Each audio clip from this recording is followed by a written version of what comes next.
What if policies make indivisible rights visible to all EU citizens? What if legislation makes rules more relevant to our common values? What if this makes people the priority of our law and policy making? All by using the Charter of Fundamental Rights. Since 2009, the Charter has served as an essential tool in turning EU citizens' rights into reality.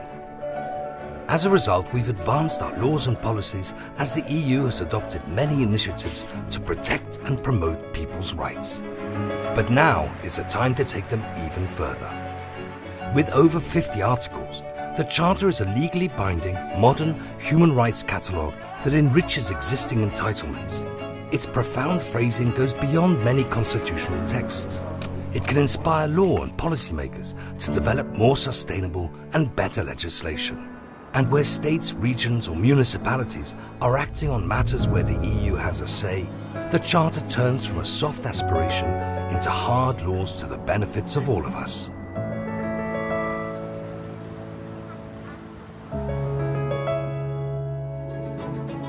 The Charter helps you to make indivisible rights visible, rules more relevant, people the priority. Apply the Charter, deliver our rights.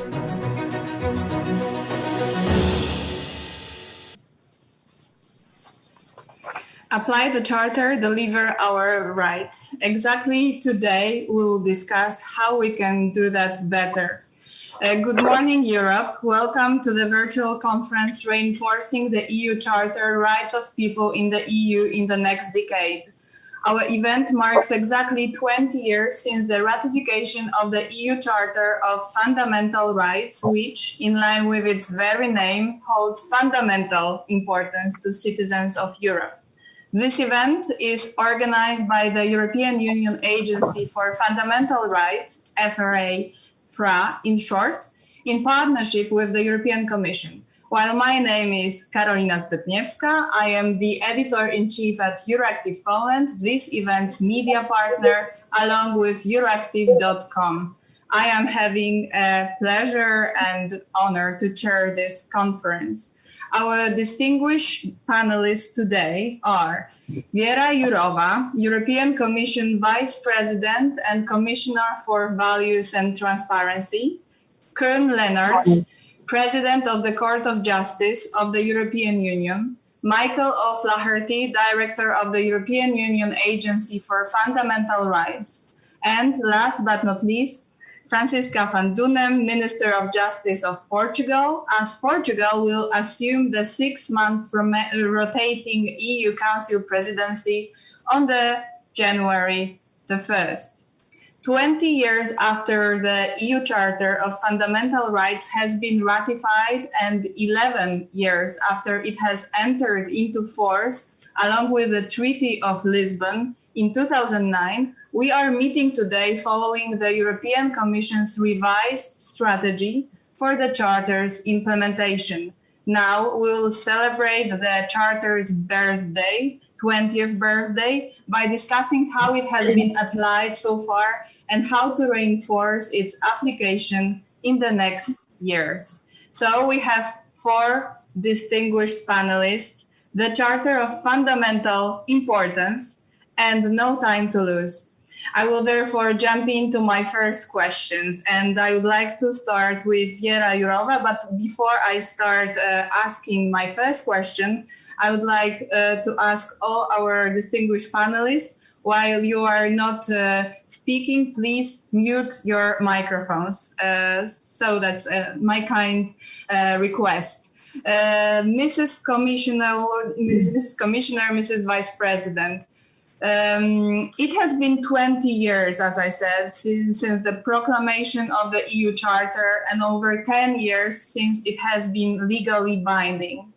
Has the Charter had a tangible impact on the EU and its institutions over the past decade? Thank you very much. Good morning, everybody. I am really happy to be here with you. with you, Carolina, and other distinguished panelists who I am always so happy to meet in person. So this time through the video. Well, indeed, let's celebrate the birthday of the Charter. 20 years, young lady.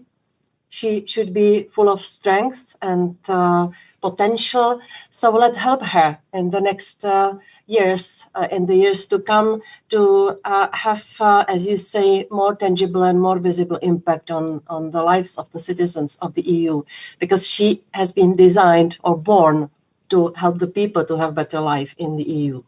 So it is a timely moment to underline that the Charter was a milestone for the European project.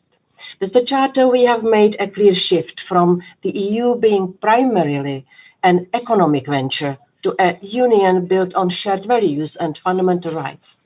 It is also a timely moment to underline that the Charter is not a collection of good intentions. For over 10 years now, it has been a legally binding instrument that has the same values as the EU treaties.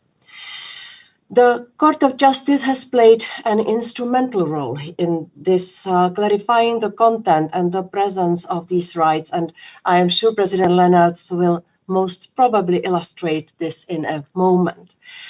But we, as a Commission, also did our part. We put forward EU rules, quite strong EU rules, to secure and promote citizens' rights.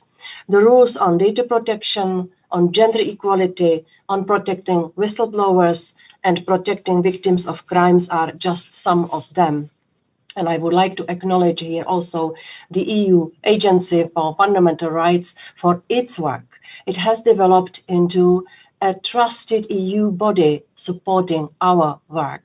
We rely on its data collection, surveys and reports to underpin our policy priorities. In the past years, most member states have established independent national human rights institutions to help better enforce people's rights, and it changed the human rights protection landscape.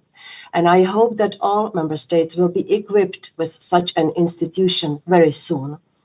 But there is no time for complacency. The rights and principles enshrined in the Charter are far from being a reality for all. Every day in Europe, people are victims of discrimination, hatred and violence. The COVID-19 crisis widened the equality gap and put fundamental rights to the test, as illustrated also by Fundamental Rights Agency in its latest reports. We also see laws that limit people's rights and make the work of civil society organizations and rights defenders difficult and sometimes even impossible. And we also see an information gap. Too few Europeans know and understand their rights. For too many, they are paper promises. And this creates a fertile ground for populism and political extremism of all sorts. Also, new developments such as the digital transformation bring both new opportunities, but also, as we all know, new challenges. It is therefore time for a renewed commitment to the fundamental rights protection and enforcement. Given its full force, the Charter can really help transform people's lives. That is why the new strategy on strengthening the application of the Charter of Fundamental Rights aims for. We adopted a strategy, I think, a week ago, and we have a real plan to work with the strategy as with a rather action plan, which will deliver concrete actions. So, together with my colleagues, European commissioners, we are very much determined to bring it to life. And of course, I also count on the help of all the people who are sitting now around the table and many others. Thank you very much. Thank you very much. So only one short follow-up question.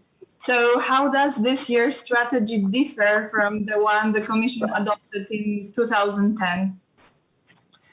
I just noted why the new strategy and why now. Just over 10 years ago, when the Charter became legally binding, this meant that also EU institutions were bound by it in all their actions.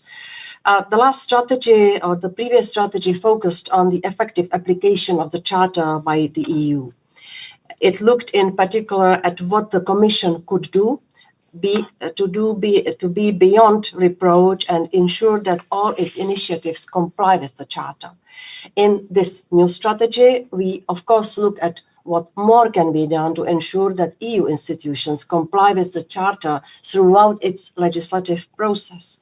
And the Commission will boost its internal capacity on Charter compliance, including through e-learning, updated guidance for staff and training plans. But above all, and this is the novelty of this strategy, we want to put the focus on strengthening the application of the Charter in our member states. We want to support those who apply the Charter in their daily work. We want to help them make the Charter a reality for the people. And to name these actors who they are, on the one hand, the member states, national and local authorities, and on the other hand, civil society organizations, rights defenders, and also the judges. We also want the people to know about their Charter rights, and we want to explain them where they can turn when their rights have been breached. We want to strengthen our partnership with national and local authorities and support them in complying with the Charter when they implement EU law. This covers also the implementation of EU funds. At the start of the new budgetary period, it is important to recall that any EU-funded project must comply with the Charter. And we have taken concrete steps to help member states ensure that funds are spent in full compliance with the Charter. Further on, we will be publishing a report on the Charter annually with a stronger focus on the application of the Charter in the member states. We will select each year different thematic issue to be reported on. So for the next year, 2021, we chose the issue or the topic of the impact of digital transformation and artificial intelligence on the fundamental rights in the EU. Also, we want to support civil society organizations and what we call rights defenders. By this, I mean national human rights institutions, equality bodies, and ombudspersons. As noted, they are key players in promoting and protecting the rights enshrined in the Charter. And it cannot be only moral support. We plan also the funding support to the organizations. And also, we will look into how to strengthen their position by new rules, which might also give them maybe more potential or more powers. We will also provide more opportunities for specific Charter training for judges. Judges are absolutely key to making the Charter effective in people's lives. And we want people to know about their rights and where to turn. We will work on an awareness raising and make sure information is accessible to all, including to persons with disabilities. And the EU institutions, we cannot be excluded, rather we should be exemplary. We need to make sure that the human dimension is at the core of the EU's legislative and policy work, especially in areas like the digital transformation, the green transition, social rights, migration, and security. We will roll out actions to ensure that the protection and the promotion of Charter rights are embedded in the initial design of our initiatives and throughout their journey in the Commission. I am looking forward to cooperating with the Fundamental Rights Agency and all the key players for the Charter's enforcement that we refer to in our strategy. And of course, I have to use the opportunity of having Francesca here, Minister Van Dunem, to take this work further with her under the Portuguese presidency. Thank you. Thank you very much for this comprehensive overview. Now off to Michael O'Flaherty, Director of the European Union Agency for Fundamental Rights. What has FRA observed over the last years? Does the data and analysis provided by FRA over the last 10 years offer an evidence basis for this new European Commission strategy? Or is the Commission here simply adding one strategy after the other for political reasons? How do you see that? Good morning. Let me begin by reiterating what the Vice President has said about the importance of the Charter. It's a groundbreaking legal instrument, and it's under-acknowledged and underused. And we know that from our work. We've been closely following the delivery of the Charter, both at the EU and member state levels for the past 8 years, publishing our findings in an annual catch-up. And what we have seen repeatedly over all that time is a growing use in the EU institutions, which is obviously very welcome, but a severe underuse at the level of member states. An underuse in terms of awareness of the Charter among the key groups, such as those that Vice President Jourova mentioned just now, lawyers, judges, but also parliamentarians, politicians, civil society, and beyond a limited awareness, also a limited application. One of the important things about the Charter is the way it engages right across the families of human rights, civil and political rights for sure, but also socioeconomic dimensions of human well-being. And that second dimension has been much underused. And so it's limited general awareness, and then to the extent there's awareness and use of the Charter, not engaging all of the subject areas. We also know from our work where the problems lie. Yes, it is about general awareness raising, but it's also about a nervousness about the application of the Charter. It's a very important instrument, but it's not an easy instrument. And so, for example, it only applies at the member state level in an area of EU competence. And not everything about our national life is in that realm. Much is. But sometimes in the grey area, it's difficult to determine whether the issue does or does not fall within, in which case the Charter would apply.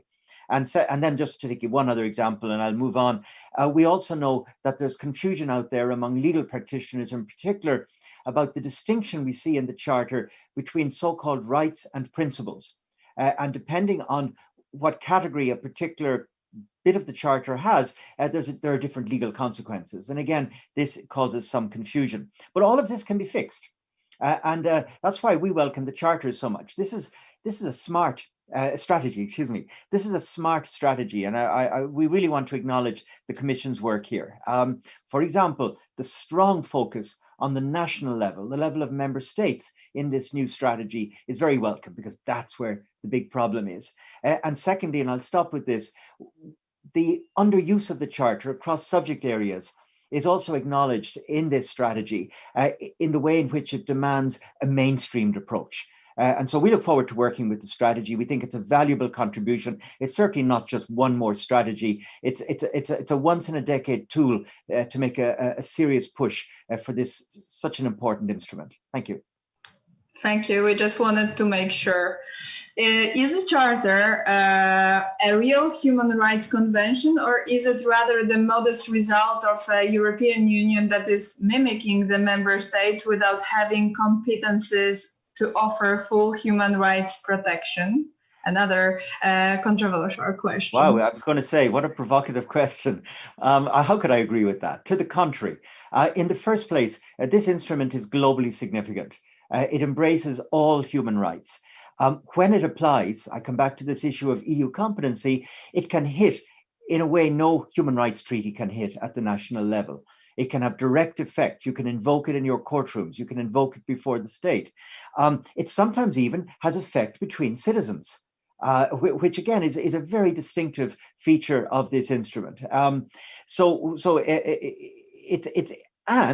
It's the guarantor of the Europe of values. You know, we talk so much about the Europe of values. Where's the evidence for that? Well, the legal evidence is the Charter of Fundamental Rights. It's the legally binding guarantor that our union is not primarily about economics or about money or things of that nature. It's about human dignity. And this brings us right back to the whole reason the EU was founded. And so it's a contemporary reminder, which isn't just a gentle reminder, but is a legally binding one, a compelling one.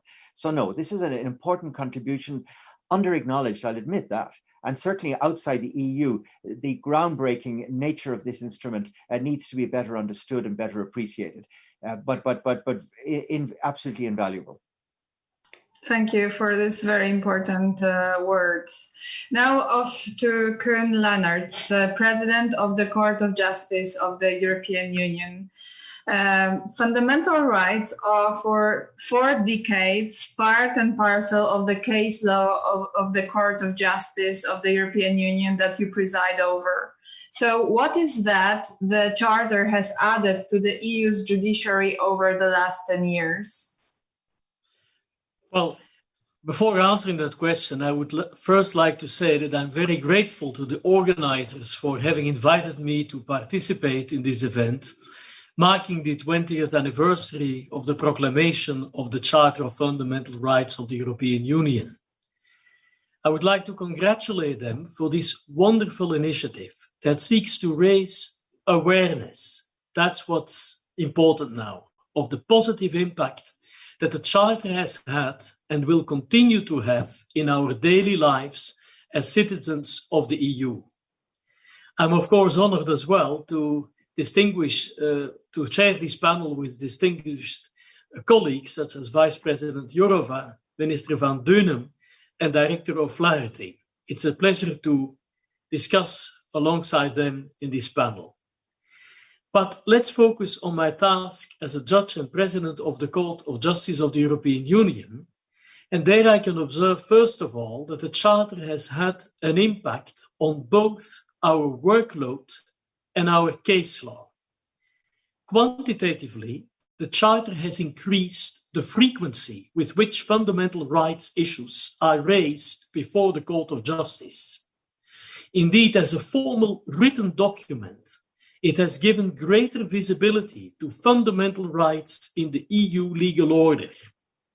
That enhanced visibility has enabled judges from the 4 corners of the EU to become better acquainted with the EU system of fundamental rights protection. Today, approximately 15% of the cases brought before the Court of Justice concern the interpretation of the Charter. A quick search in the internal database of the Court of Justice shows that out of the 865 cases settled in 2019, 135 involve the interpretation of one or more provisions of the Charter. Qualitatively, the Charter has brought the Court of Justice and national courts closer to the EU citizens, since every case involving a fundamental right recognized by the Charter calls upon judges to protect those rights against unjustified limitations on their exercise. This often involves engaging in a balancing exercise between individual liberty and the common good.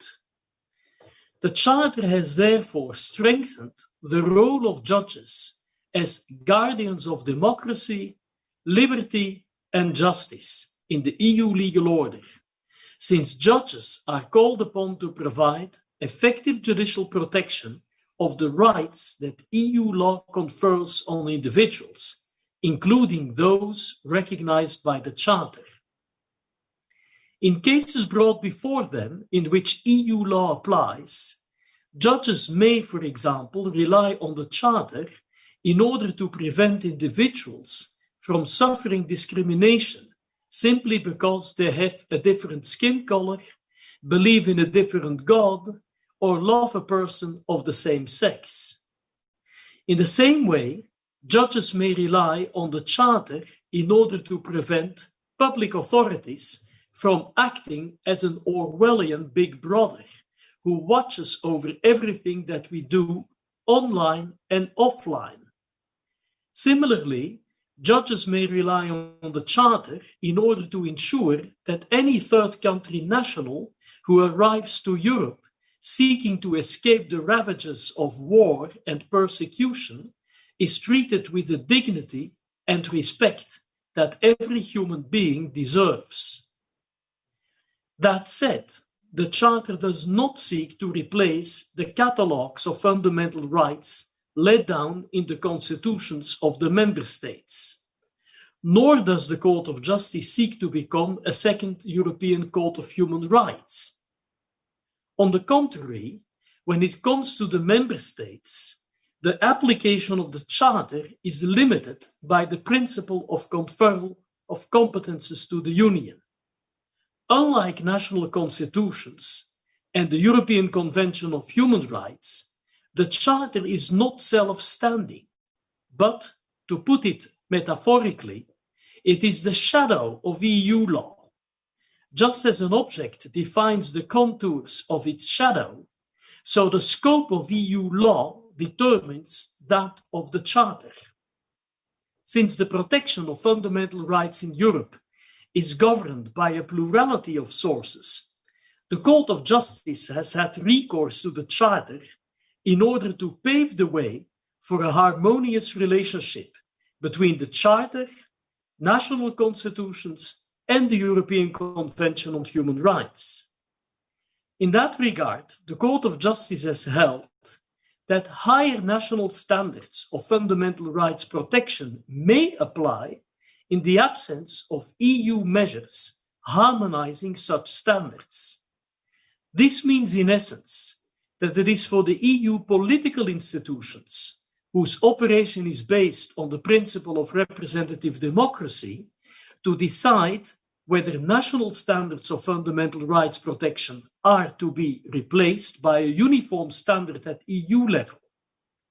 That said, regardless of whether the EU political process chooses diversity over uniformity or vice versa, the Charter must always be complied with when EU law applies. In the same way, the Court of Justice has held that rights recognized by the European Convention on Human Rights, corresponding to those guaranteed by the Charter, constitute a minimal threshold of protection that does not prevent EU law, and more particularly the Charter, from adopting a higher level of protection. Examples where EU law has followed its own autonomous path of a higher protection of fundamental rights can be found in two recent judgments of the Court of Justice, one concerning the principle of ne bis in idem, the other relating to the notion of detention in respect of asylum seekers. This brings me to my last point. Judges can be the guardians of democracy, liberty, and justice if, and only if, they provide citizens with effective judicial protection. However, such protection may only be provided by courts that are independent and sufficiently robust to stand up to the political majority of the moment. Strong, independent courts are the backbone of the rule of law within the EU, part and parcel of which is the protection of fundamental rights. That is why the Court of Justice has ruled on a number of occasions that EU law protects the independence of national courts. Thank you. Thank you very much, President Leonard, for these examples of really tangible application of the Charter. Now off to Francisca van Dunem, Minister of Justice of Portugal. Mrs. Minister, I am interested in the EU member state perspective. What was Portugal's experience over the last 20 years with the Charter in the three branches of government: administration, legislation, and judiciary? Muito obrigada. Bom dia. Thank you very much. Good morning, Catarina. Good morning, Vice President of the European Commission, the President of the Court of Justice of the European Union, the Director of the European Union Agency for Fundamental Rights. Thank you very much for the invitation to take part in this event. It's an honor for me to participate in this event in my capacity as Minister of Justice of the member state that will hold the next presidency of the Council. Allow me also to congratulate the European Commission on the presentation of the new strategy, which seeks to fully implement the Charter of Fundamental Rights. As it was said today, the entry into force of the Treaty of Lisbon marked the culmination of a long process of humanization of the European Union, from a largely economic project to a project centered on the human person. This fundamental change in the legal nature of the Charter determined the consolidation of the EU legal framework on the protection of fundamental rights. And the Charter became then a benchmark for the Union's law and actions of the subjects in this legal framework, including, first and foremost, the Member States when they apply the EU law. The respect of the fundamental rights and mutual trust might be affected in important areas such as the space of freedom, security and justice, the non-discrimination, the citizenship of the Union, and the information society. Now, regarding your question, Carolina, well, the Portuguese experience, in our opinion, appears to be in line with the experiences of all member states in general. It shows that despite the recognition of the added value of the Charter, its degree of application is still short of its potential. A possible explanation for this reality might be related to the Constitution of the Portuguese Republic, which dates back to 1976, that put an end to the dictatorship. Although it's a lot older than the Charter itself, the Constitution, the Portuguese Constitution, incorporates a very comprehensive set of fundamental rights, including virtually all the rights enshrined in the Charter. This coincidence means that the respect of the rights provided for in the text of the Charter is largely and materially guaranteed in the Portuguese law through the Portuguese Constitution. And this, to a certain extent, explains why only seldom the Portuguese law practitioners and courts invoke and directly apply the Charter. However, I can say that more recently, there have been signs that this reality is gradually changing. Regarding the judiciary, there is a growing trend to resort to the Charter as an aid to construct the law by the Constitutional Court. Due to its importance, I would like to highlight a recent ruling by the Portuguese Constitutional Court, a ruling which fostered a wide discussion amongst academics and legal practitioners. The ruling reaffirms the principle of the primacy of the EU law, as well as the exclusive jurisdiction of the European Court of Justice to assess the validity of the rules of the EU law. This, therefore, implies that the national constitutional courts should refrain from carrying out their constitutional duties in that specific domain. The role of the Charter in the European legal system is also underlined in this ruling. And the same has been observed in the Supreme Court of Justice and higher courts in Portugal when they apply national laws that transpose the Union law into the domestic legal system. This has been observed in recent years with the application of rules that give expression to the principle of mutual recognition in criminal matters, like the European arrest warrant. These decisions/rulings increasingly refer to the Charter and the case law of the European Court of Justice. Regarding the training of legal practitioners, I must say that the training plans of magistrates and lawyers include content on fundamental rights and European law, and obviously content about the Charter. The training of judges and lawyers is very practical in the form of seminars or conferences on very specific topics. It should also be noted that the Portuguese School of Magistrates publishes on a regular basis a newsletter about the case law of the Court of Justice while providing training on that matter as well. The universities, and in particular the School of Law, play a very relevant role in this context, including the Charter in their curriculum.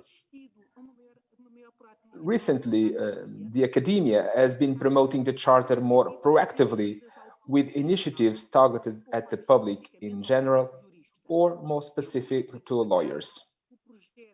And I would like to highlight the project entitled The Charter Fundamental Rights of the European Union in Action, a project financed by the European Commission and developed by a consortium of European universities, in the context of which several training sessions and conferences were organized in 2018, which led to the development of a manual of best practices and a training manual. The Ministry of Justice has been promoting the awareness and application of the Charter through the dissemination of relevant information in our institutional websites and by disseminating the tools offered by the European Union Agency for Fundamental Rights and by the Commission.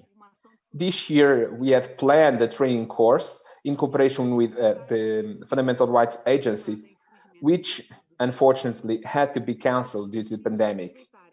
In any case, we would like to take this opportunity to thank FRA for the availability.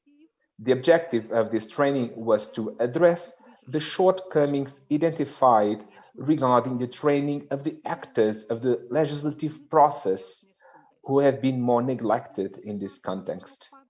We have also been busy in implementing the Charter within the scope of the European funds. To this end, the Ministry of Justice has sought to design tools and provide training to help ensuring that the relevant programs comply with the Charter. The dialogue established with the Agency for the Fundamental Rights on this topic has been very fruitful and relevant.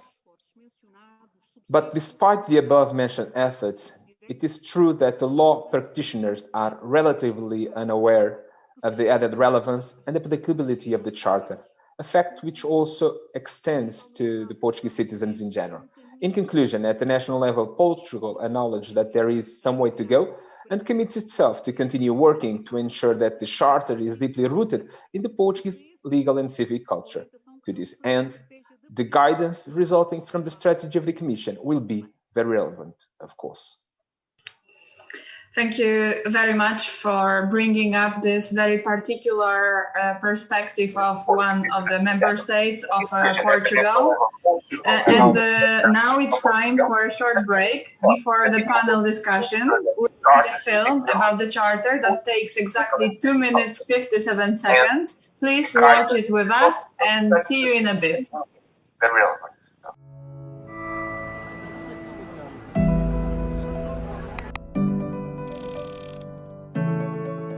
As the fields of science advance, human dignity must remain in the spotlight, safeguarding our physical and mental integrity. The Charter explicitly promotes these values, including protection against human trafficking.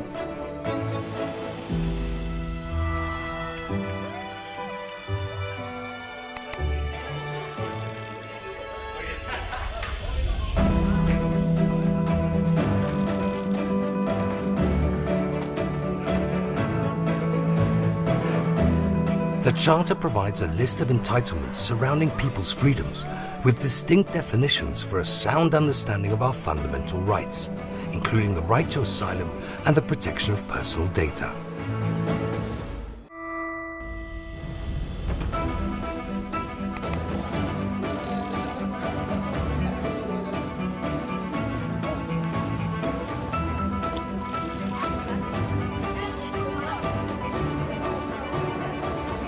More explicitly addressing the full spectrum of discrimination, the Charter better promotes equality and diversity regardless of sex, ethnicity, religion or sexual orientation, emphasizing the rights of children and the elderly, as well as requiring the integration of persons with disabilities.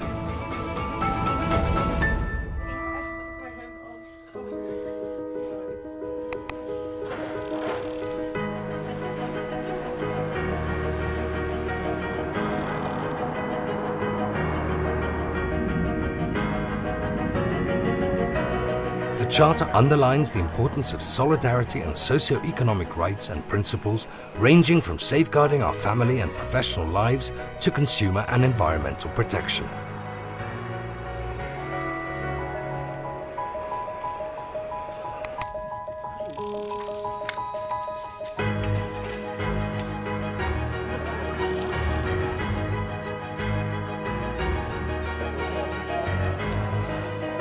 the Charter brings to light opportunities for participating in and being protected by the EU legal and political system. This includes the right to good administration and the freedom of movement and residence within the EU.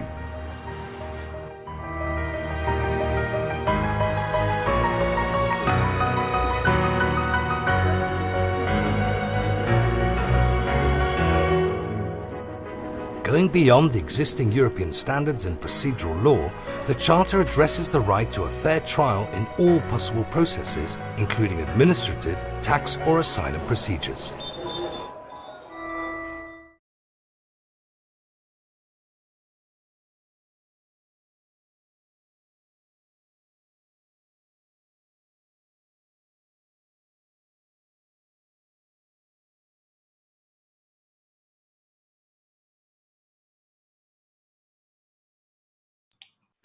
Sorry, I was muted. So again, in the film, we've received some concrete instances of where the Charter offers us support. So now is the high time for the panel discussion. I will oversee the flow of our talk with questions, but please feel free to answer and comment on each other's words, all right? One thing that I would like to ask you for is, however, to confine your replies in 3 minutes each, please.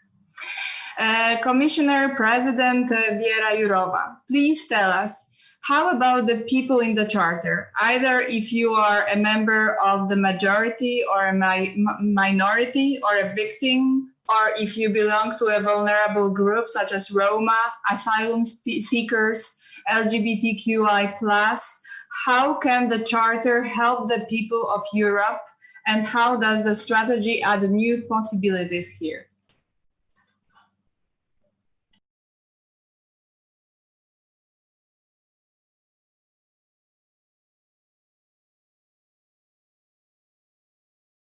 President Jourova, please unmute yourself. And you were deprived of very interesting start. Sorry. Please don't deprive me of that. Up to now, we spoke about the Charter as a horizontal, legally binding tool or instrument, which is in fact covering the EU values. So for me, as the Commissioner or Vice President for Values, you can imagine that this is the main legal instrument I work with. But we need to do everything the people can enjoy the rights which are enshrined in the Charter. So inevitably, we have to work also on different pieces of work which cover the issues relating to the vulnerable groups which you mentioned. We decided in the Commission to accelerate the work, because you can imagine the COVID-19 suddenly brought about other needs and big policies and the money to be delivered, the recovery money and so on, many big important things. And we said, what is bigger than the fundamental rights? And that's why we decided to keep all other initiatives in the work program for this year. So we already adopted the strategy for LGBTIQ citizens, Roma and ethnic Roma strategy, also strategy for gender equality. And you might oppose that, again, I speak about the paperwork, about the strategies rather than something real. But we have to understand that the strategies which we adopt then follow the destiny ending up on the tables of the ministers, of the statesmen. We always want the Council to adopt the conclusions, to recognize the importance of the actions which are foreseen in the strategies. And at the same time, and this is my specialty here, I, as somebody who came to the Commission from the world of EU funding, I always insist that in the EU strategies, we have to indicate where the funding will be for the projects which will help the people. I don't believe that all the magic lays in the finance, but the finance is important. Without that, the strategies might be just the paperwork and lip service, if you want.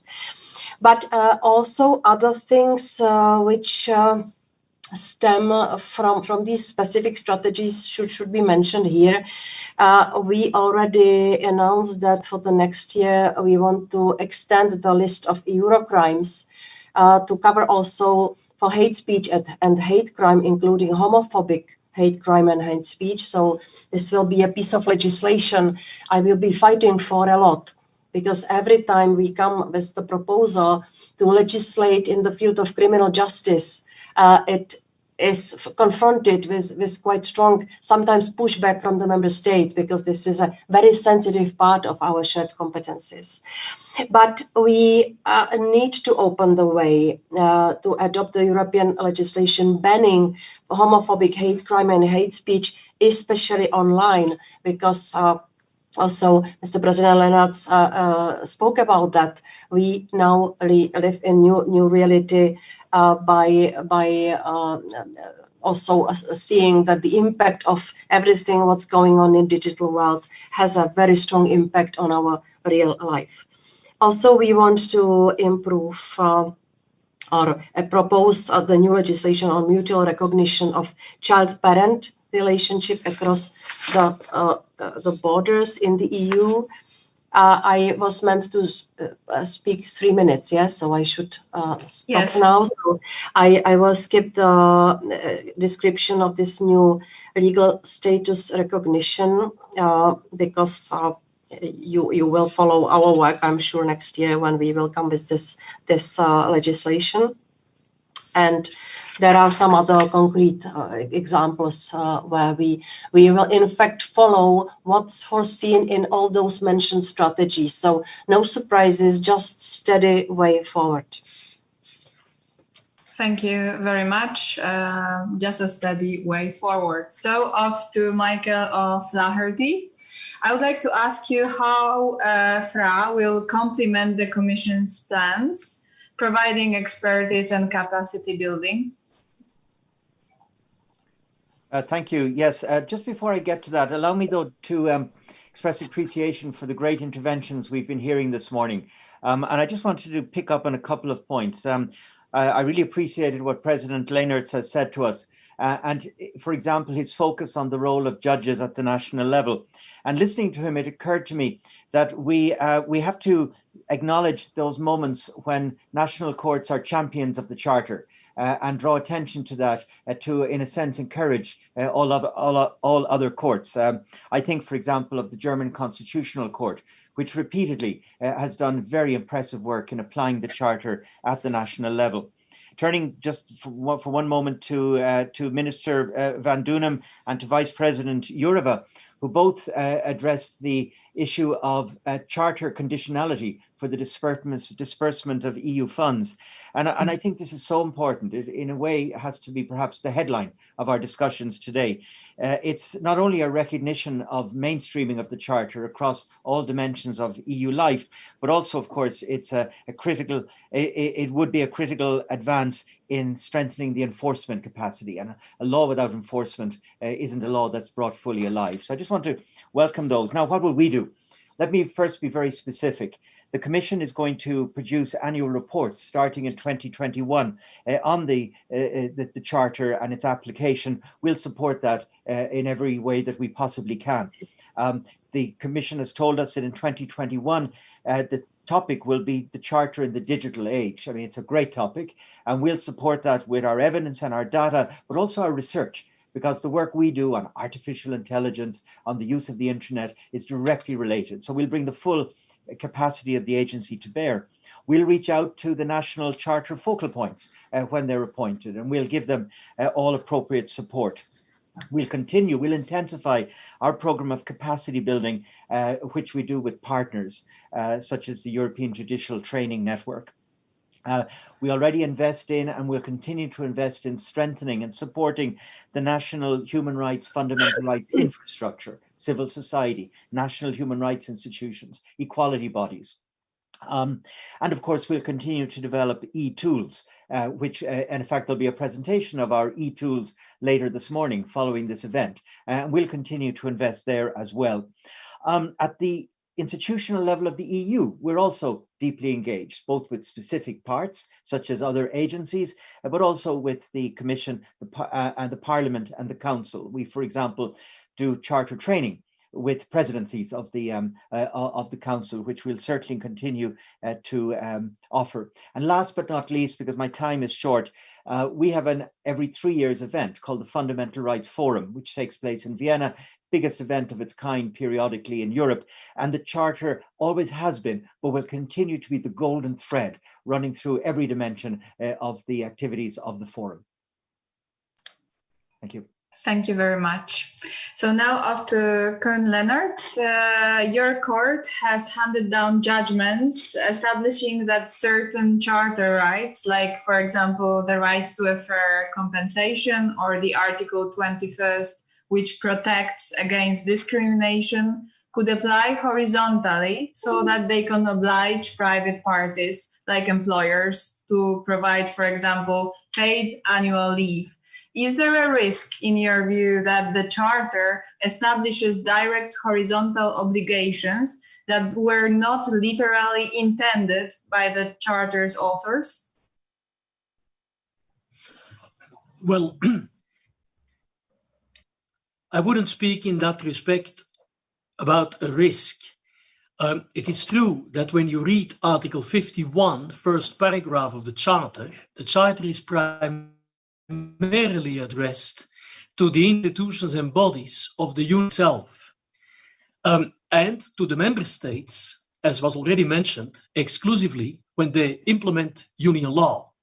So at first blush, this may lead to the conclusion the only addressees as bearers of obligations are Union institutions and bodies, and member states' public authorities whenever they act within the realm, within the ambit of Union law.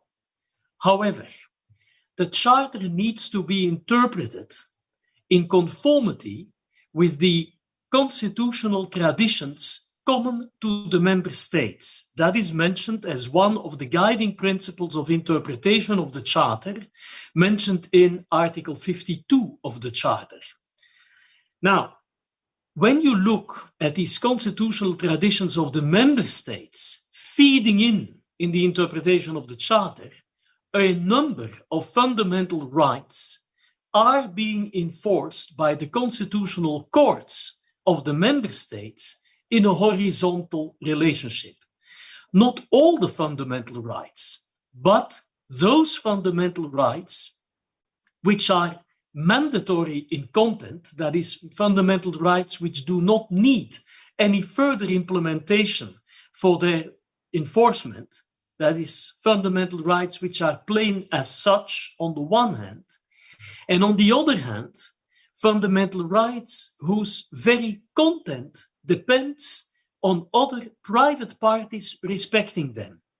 So it's these two conditions. That is why it's only a very limited number of fundamental rights contained in the Charter, which the court has, on a case-by-case basis, declared horizontally applicable.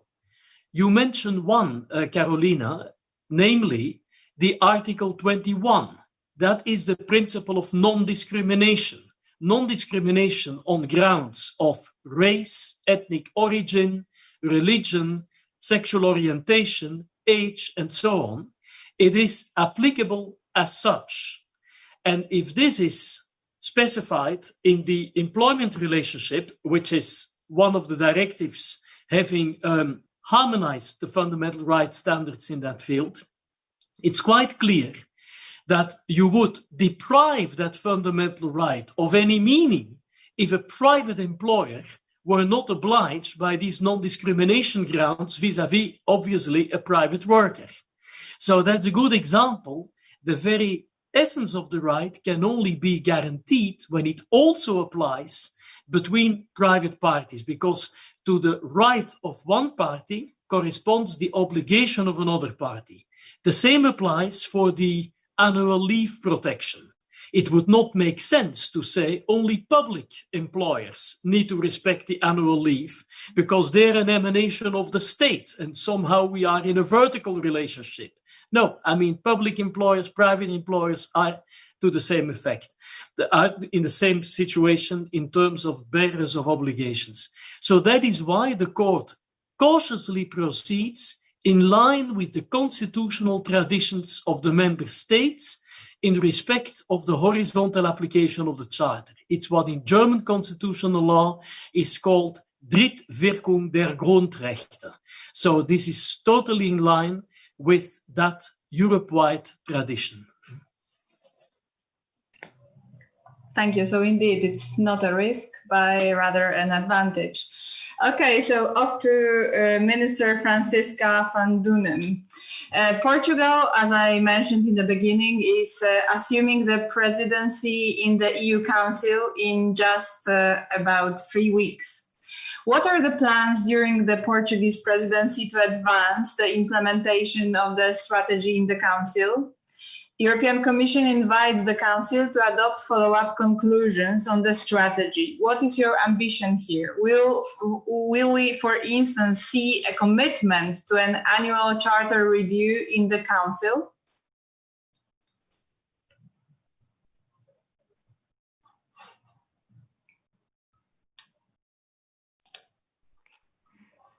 Thank you, Carolina. I'm sorry. I mentioned Catarina the other time. Now, Carolina. Let me answer in Portuguese. A intenção da presidência portuguesa. During its presidency, Portugal will focus on two large topics in the field of justice. On one hand, the protection of vulnerable adults, whose need for protection was further emphasized by the COVID-19 pandemic, and on the other hand, the digitization of the justice, which brings undeniable advantages for the realization of the rights enshrined in the Charter, including the right of access to justice, but on the other hand, may have adverse impacts on the exercise of those rights, which are important to consider carefully and address appropriately. Regarding our presidency, our ambition is to begin the effective implementation of the new strategy. This will be at the top of our agenda. Taking into account the fundamental role played by the Member States in this matter and answering to the call of the Commission, it is our intention to adopt conclusions of the Council that cover the various dimensions of the application of the Charter in the Member States contemplated in this new strategy. In this context, attention must be paid to the existing shortcomings, but also to the new challenges stemming from the current reality, particularly in the fight against terrorism and organized crime, the fight against hate speech, racism, xenophobia, discrimination, cybercrime, victims' protection, particularly the most vulnerable victims, women and children, and also access to justice. These are all aspects within the objectives and priorities of the Portuguese presidency, and we will do all we can to achieve them. The annual exchange of views is a very interesting idea. In fact, the annual exchange of views is already usual practice in the Council preparatory bodies following the presentation of the Fundamental Rights Agency annual report and following the Commission's report on the application of the Charter. To expand this discussion to the ministerial level could be one path to explore in view to increase the visibility of the Charter and the corresponding implementation efforts at the national level. We are certain that the discussion with the experts on fundamental rights from the various member states will lead to many other interesting proposals, and we are committed and, of course, ready to work hard on this issue. Thank you very much. I wish you good luck, because your good luck will be the good luck of all member states and European citizens in that instance. Here's how we end the short panel discussion. Now, before I go to the Q&A session, just 3 important quotes with feedback on the Charter and its implementation. The first one quite critical, as you will see, and 2 very constructive ones. Please listen closely as I will read them out, and I hope for some return feedback from our panelists in the Q&A session in a minute. So last year, on the occasion of the conference celebrating the 10th anniversary of the implementation of the Charter, one judge commented as follows: "I find the Charter complicated to understand, rather unclearly drafted, and difficult to implement in my daily decisions. If you allow me to be frank, I currently do not consider this text as being successful, and I have serious doubts about its utility for a day-to-day practice." One member of the civil society commented that European Commission should take a much stronger role in holding states to genuinely discharging their duties under the partnership principle, formally requiring states to establish independent platforms for monitoring the application of the Charter. Finally, one local authority representative in a way followed up on the previous comment and on the topic of cooperation platforms for better implementation of the Charter. Platforms should be set up to enable local and regional administrations to exchange experience and best practice.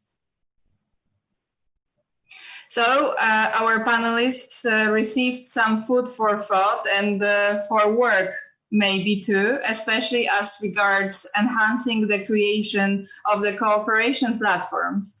But in the meantime, let's turn to the third part of our webinar, to the Q&A session.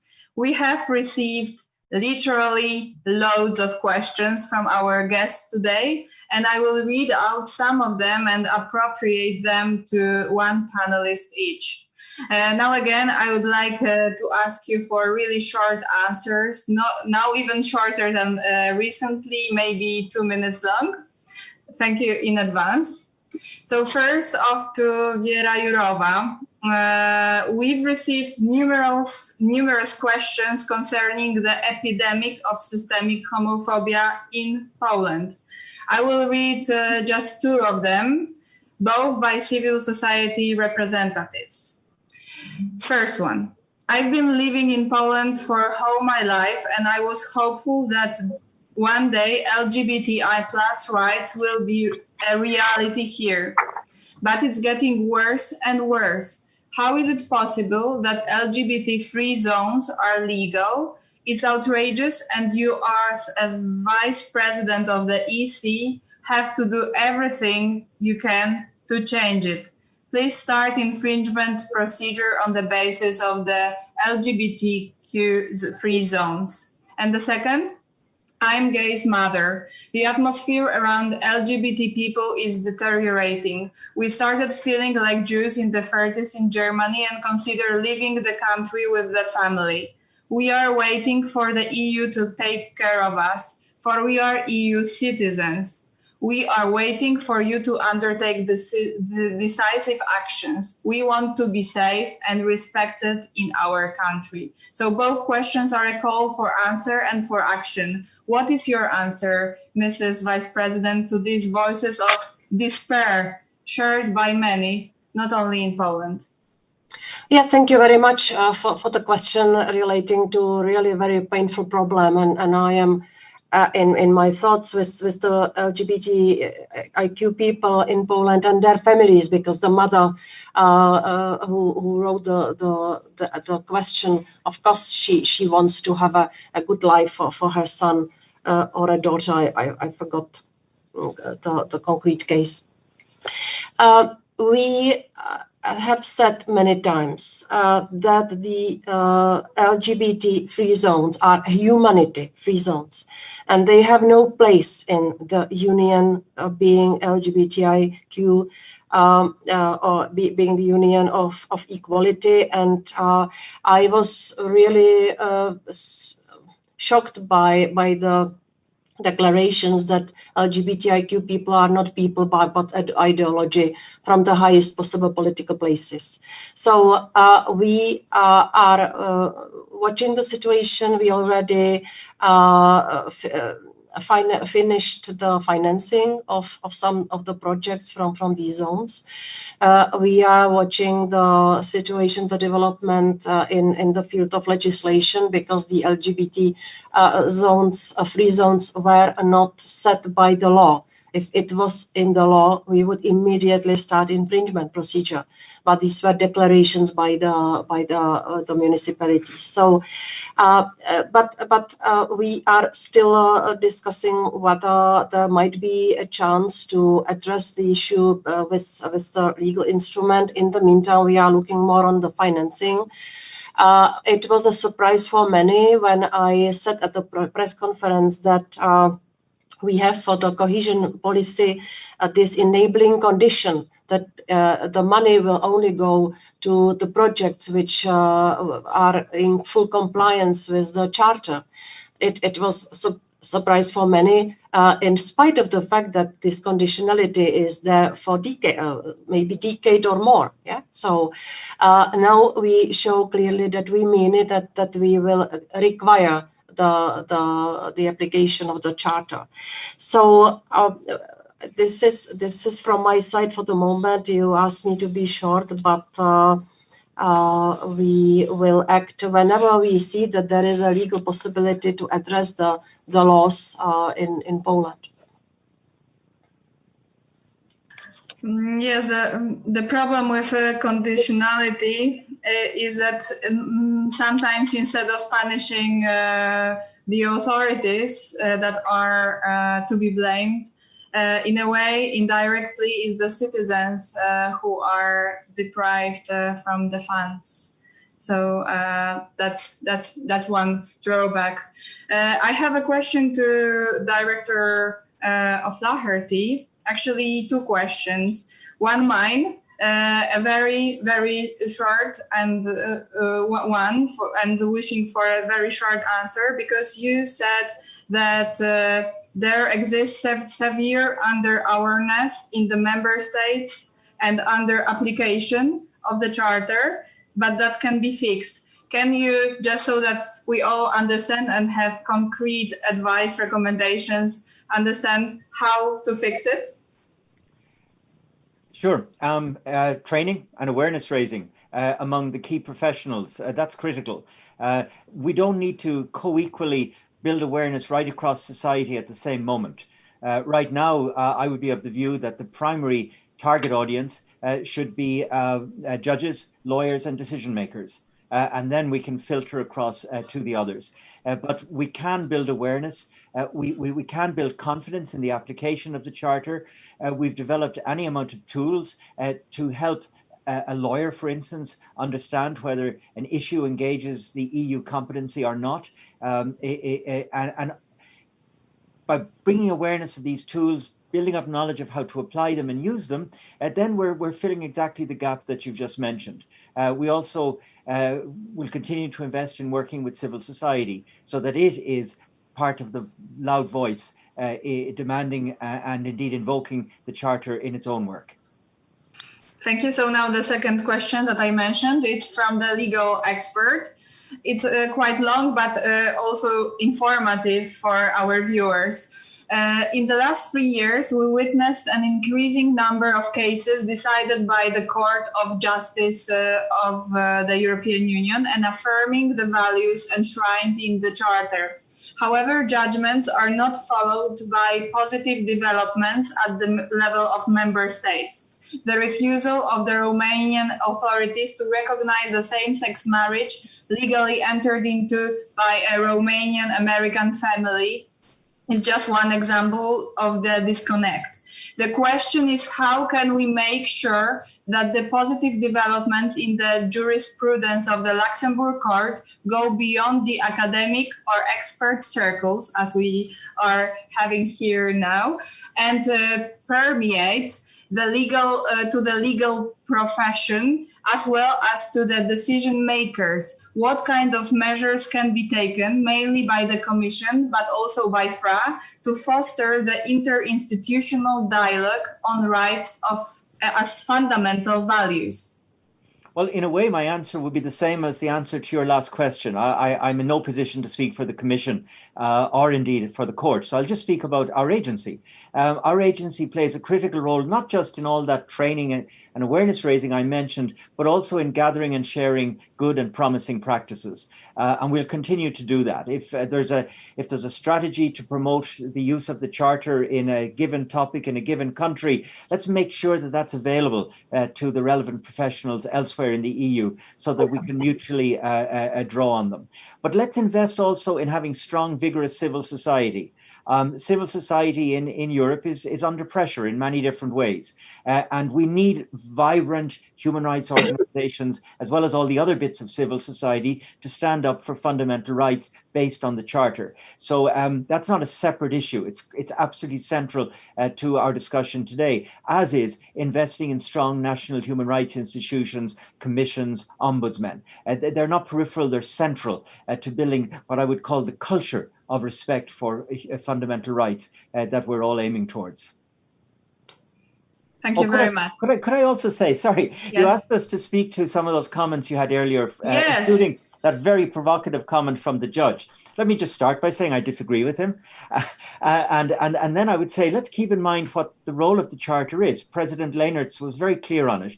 It's a complementary tool in a toolbox, all with the shared purpose of upholding human dignity.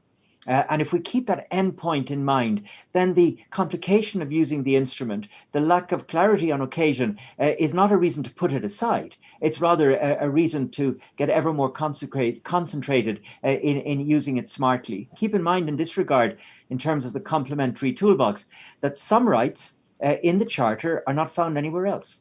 You find much more stringent due process of justice provisions in the Charter than you do in the other human rights treaties. You find the right to establish a business, very strong rights of older people, environment rights.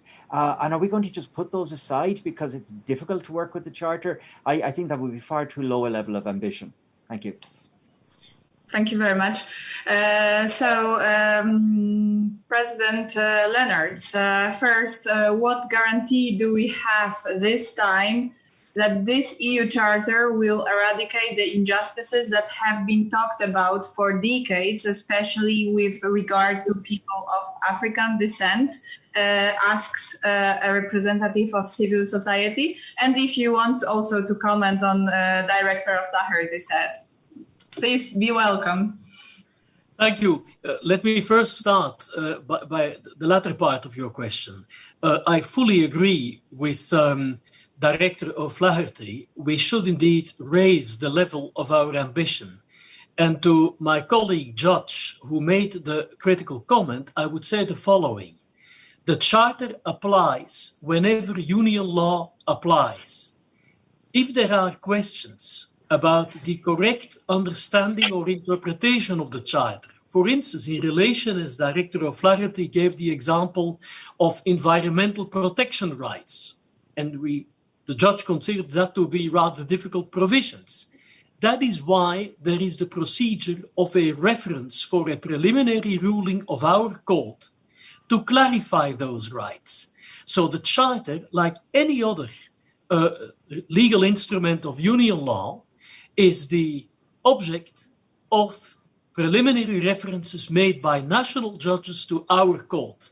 When I spoke about almost 200 cases last year in which an interpretation of an aspect of the Charter played a decisive role in the construction interpretation of union law as such, it's because national judges like the one who made this comment having the courage to refer the matter to our court by way of a reference for a preliminary ruling and we clarify the Charter. That is how the law progresses. Now, the Charter is far more effective than you think. You quoted this Coleman-Hamilton case about LGBTIQ rights. The Coleman-Hamilton case, Romanian and US national homosexual couple lawfully married in the Kingdom of Belgium, and then going back to Romania. I may take issue with the fact that nothing changes there, because frankly, this couple got also for the US national a right of residence in Romania, and that was the primary focus of the case. Of course, a judge can only do what a judge can do, that is decide the litigation pending before her or him. But it has a knock-on effect that the political process starts from there. So the Coleman-Hamilton married couple was recognized as a married couple in that case in Romania.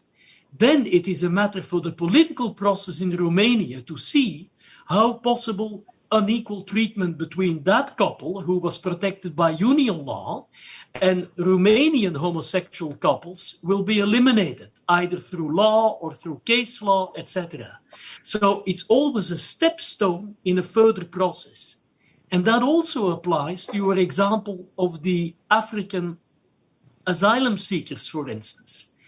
They can, of course, not be protected by our case law in a proactive sense. That is what the political process needs to do. There you have rather to turn on the European Commission making proposals, which will then be deliberated by the Council and the European Parliament in the ordinary legislative procedure of the Union.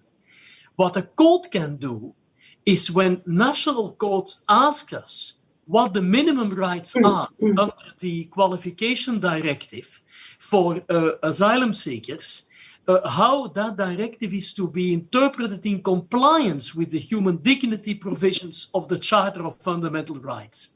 That is what we did in a landmark judgment of the 14th of May 2020.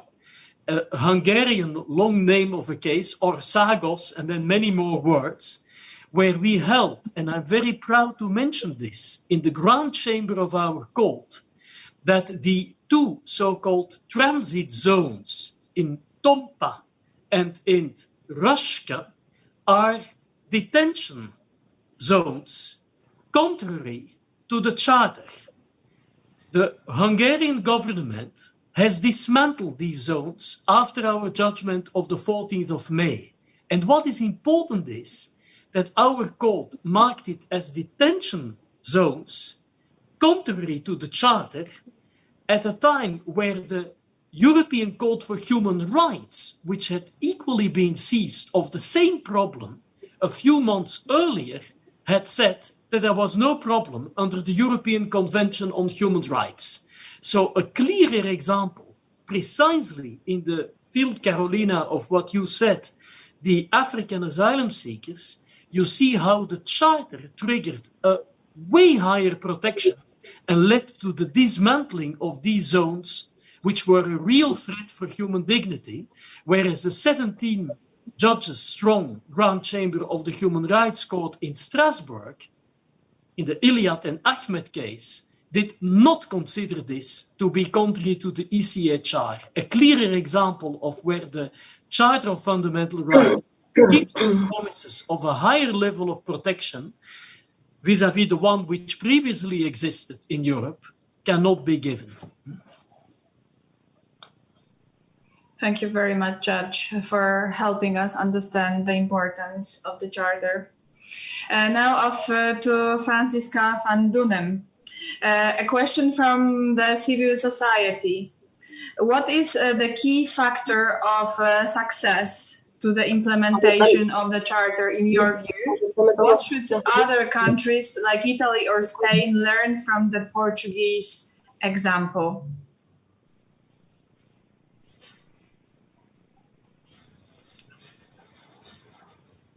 Muito obrigada. Eu penso que a questão-chave. Thank you very much. I think that key factor for the implementation of the strategy is to raise the awareness, information, and knowledge. The joint work carried out by EU institutions and member states in order to improve the knowledge that the citizens have about the Charter and their human rights and fundamental rights. I'm a bit surprised with that comment by the judge. I was a judge myself for many years, and as a judge, I applied the Portuguese Constitution.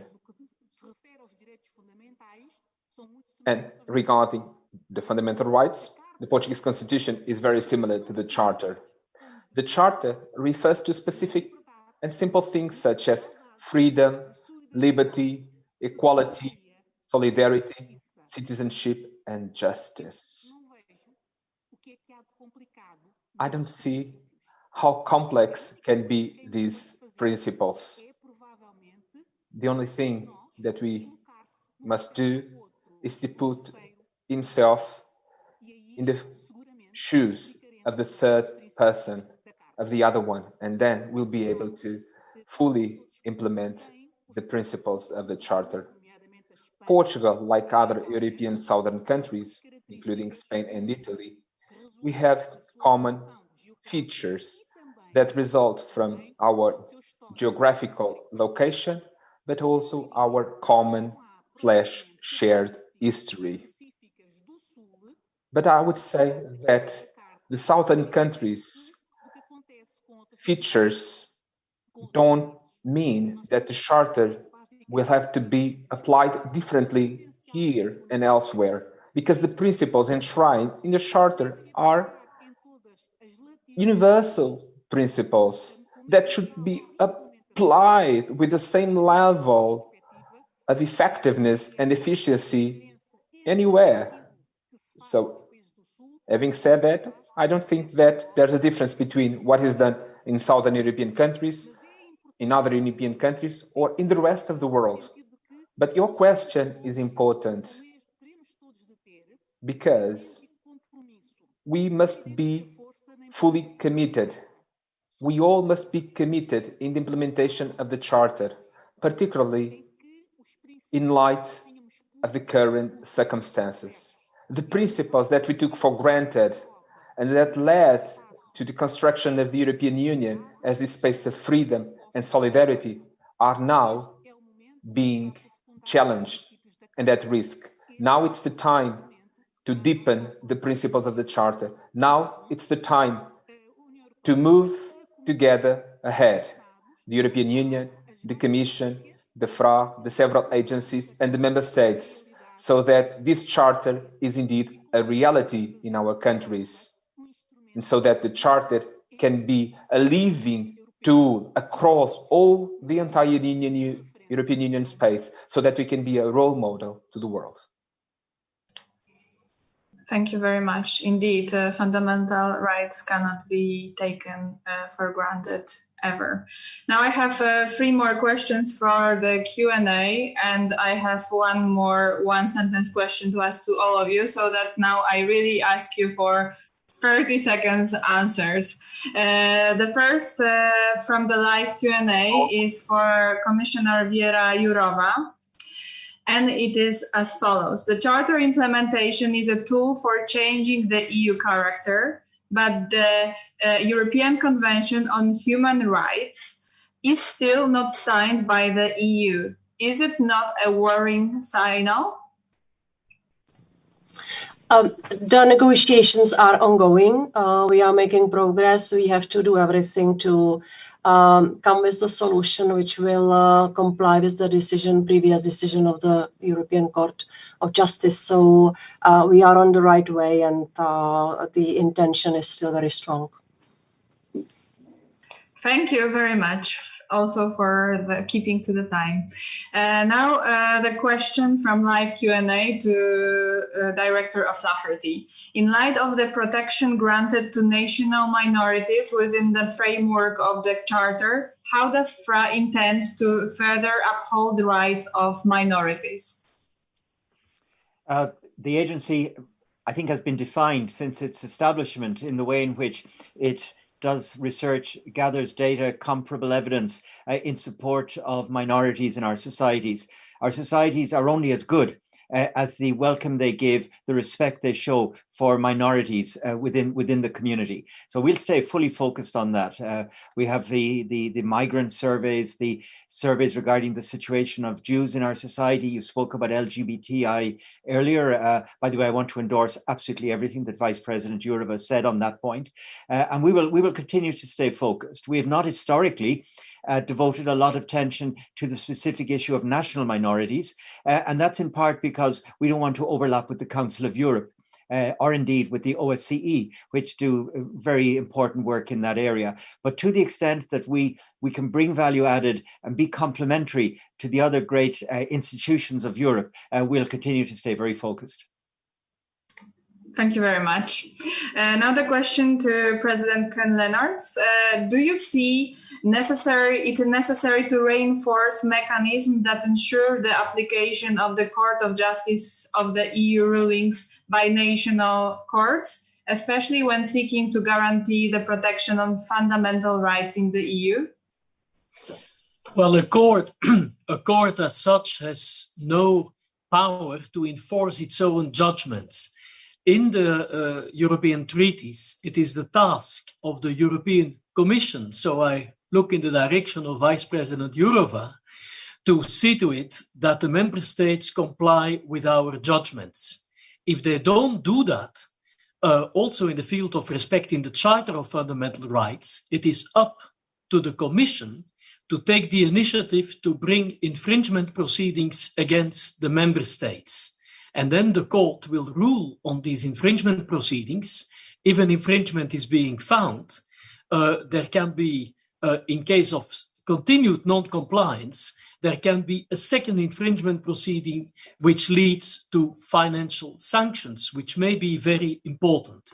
So that is the mechanism for enforcement, and it applies to union law in general, and also to the Charter, the enforcement of the Charter of Fundamental Rights.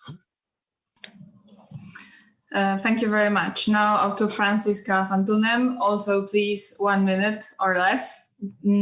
As we heard, the new strategy of enhancing the Charter is a call for more engagement on the side of the member states. Are the member states ready, in your view, to accept this challenge and to increase their co-ownership over this common human rights bill?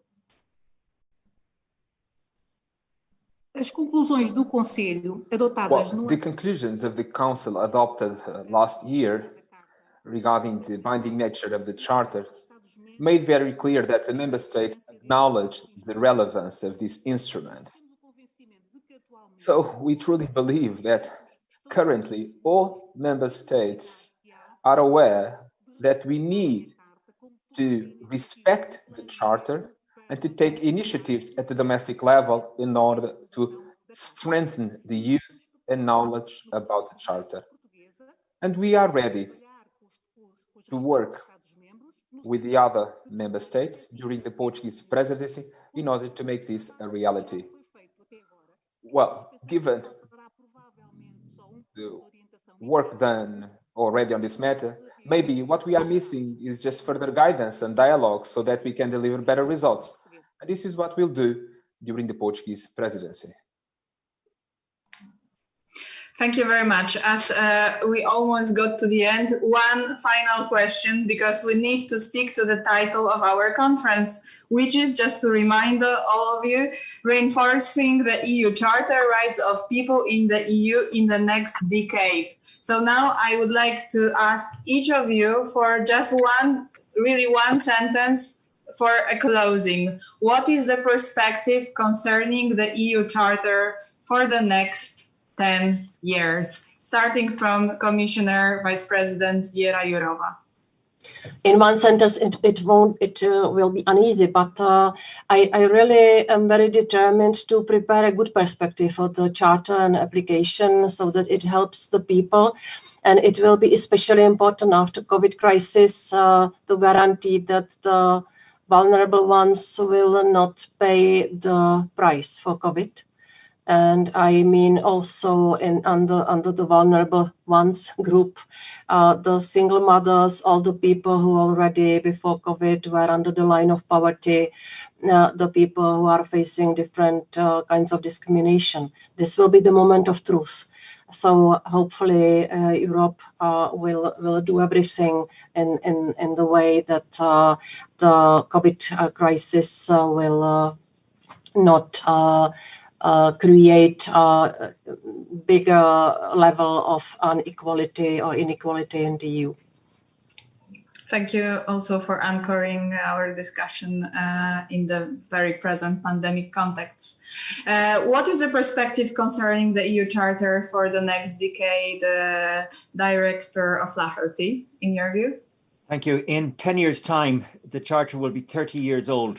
When the European Convention on Human Rights was 30 years old back in 1983, it was transforming our societies. I grew up in Ireland. I was a law student back then, and I saw how decision by decision, my society was being transformed through the power of that instrument. I have no less an expectation for the Charter. Thank you. Wow. Okay, now the same question about the perspective for the next 10 years for the Charter to President Lenaerts. Well, I can absolutely fall in line with what was said by Vera Jourova and Michael O'Flaherty. I am very optimistic in the role of the Charter as a consolidation of fundamental rights protection in Europe, not just at EU level, organically speaking, but within the member states. And strangely enough, I take courage from that critical comment of this judge who finds a charter complicated. First of all, the colleague discovered the existence of the charter, and he is intrigued by the question, do I understand this?